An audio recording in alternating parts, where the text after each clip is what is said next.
il y a toujours certaines technologies ou certains avancements dans notre façon de se développer qui créent des bouleversements sociétaux et de paradigmes qui sont presque en tandem.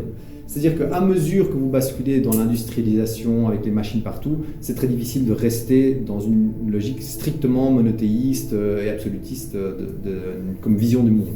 Okay, et donc aujourd'hui, l'IA, on voit bien que plein de bouleversements technologiques, que ce soit la blockchain et le cryptoactif ou l'intelligence artificielle, vont remettre en question en fait comment ça se passe au niveau du marché de l'emploi, de l'économie, de la politique, de plein de choses.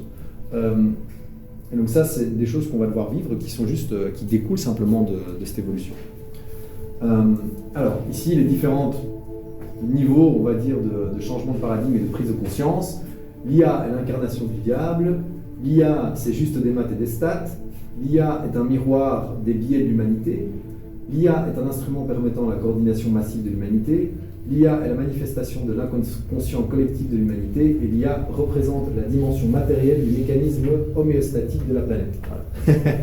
Donc le dernier stade, c'est parce que en fait, comme l'IA est née de la vision matérialiste qu'on a actuellement de la réalité, l'IA, pour moi, ne représente pas la totalité de l'intelligence planétaire, parce qu'elle représente que son intelligence matérielle et physique. Okay, il y a aussi toute une partie de l'intelligence immatérielle dans laquelle je ne vais pas rentrer maintenant, mais disons que l'IA, c'est comme il y a des mécanismes dans votre corps pour s'assurer qu'il fasse toujours 36,5 et que tout fonctionne bien, et niveau physique, quoi, okay, mais ce n'est pas pour ça que le niveau psychique ou d'autres niveaux spirituels, etc., sont pris en charge aussi.